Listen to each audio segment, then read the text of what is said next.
The coffee you had this morning could have its beginnings some 600,000 years ago. Using genes from coffee plants from around the world, researchers built a family tree for the world's most popular kind of coffee. Scientists call it Coffea arabica. Coffee lovers know it simply as Arabica. The researchers recently published a new study about coffee. They found that the species appeared around 600,000 years ago. The plant was likely the result of natural breeding of two other coffee species. Victor Albert of the University at Buffalo was a co-leader of the study. He said the plant likely developed without the help of humans. Wild coffee plants likely started in Ethiopia, but they are thought to have been first roasted and brewed in Yemen, starting in the 1400s. In the 1600s, Indian monk Baba Budan is said to have taken 7 raw coffee beans back to his homeland from Yemen, laying the beginnings for coffee's worldwide takeover. Arabica coffee, loved for its smooth and sweet flavor, now makes up 60 to 70% of the global coffee market. The rest of the market is made up of Robusta, a stronger and more bitter-tasting coffee made from one of Arabica's parents, Coffea canephora. To learn about Arabica coffee's past, researchers studied the genetic information, or genomes, of C. canephora and another parent plant called Coffea eugenoides. They also studied more than 30 different Arabica plants. One of the plants was a sample from the 1700s provided by the Natural History Museum in London. The Swedish naturalist Carl Linnaeus used that plant to give coffee its scientific name. The study appeared recently in the publication Nature Genetics. Researchers from Nestlé, a big Swiss food company which owns several coffee brands, helped with the study. The Arabica plant's population changed over thousands of years before humans began growing it. The Arabica plants did well during warm, wet periods and suffered through dry ones.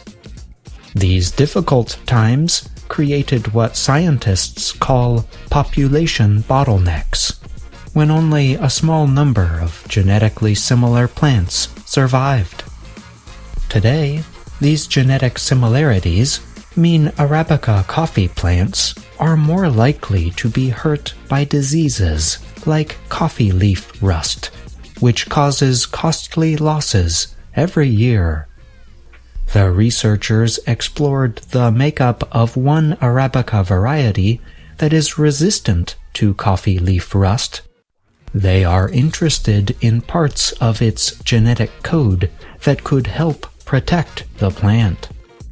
The study clarifies how Arabica came to be and gives clues that could help protect the crop, said Fabian Echeverria of Texas A&M University.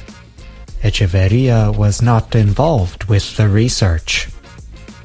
Exploring Arabica's past and present could help give information about how to keep coffee plants healthy, ensuring morning cups of coffee into the future. I'm John Russell.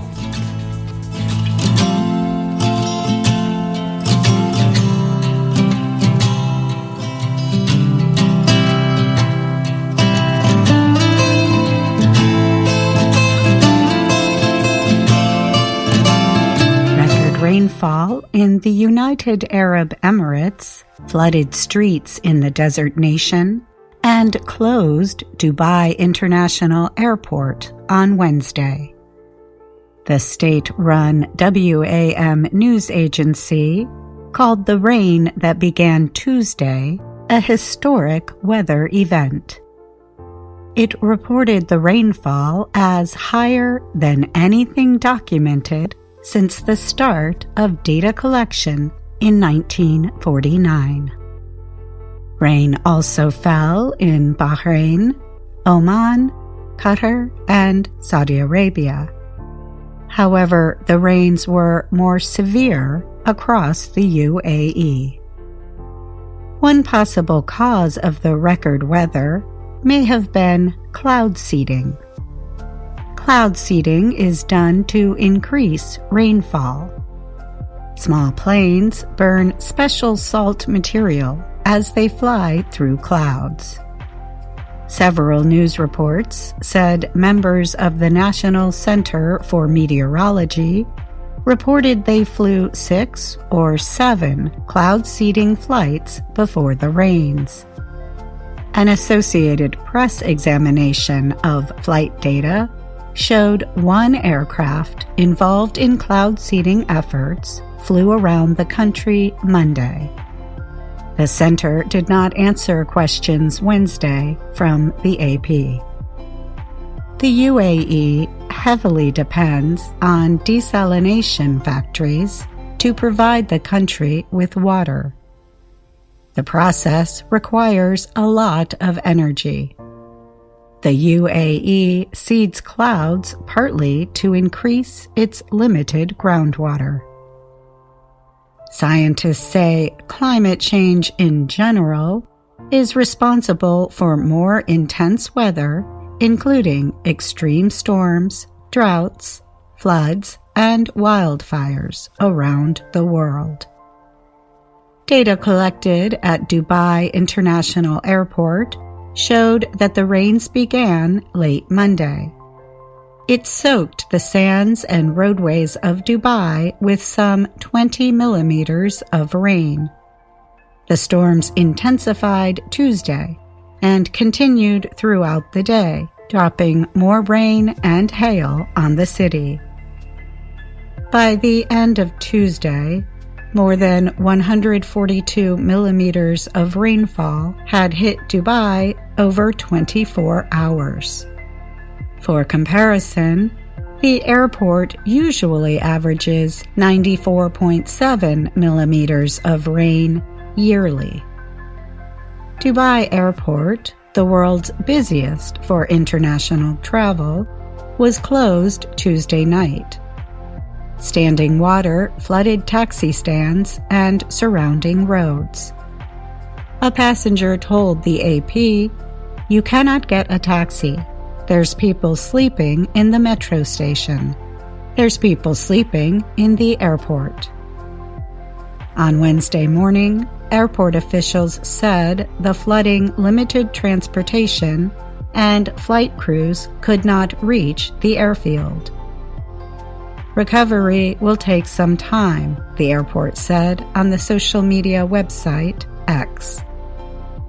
Paul Griffiths, the airport's leader, said some aircraft had been sent to Dubai World Central, a second airfield.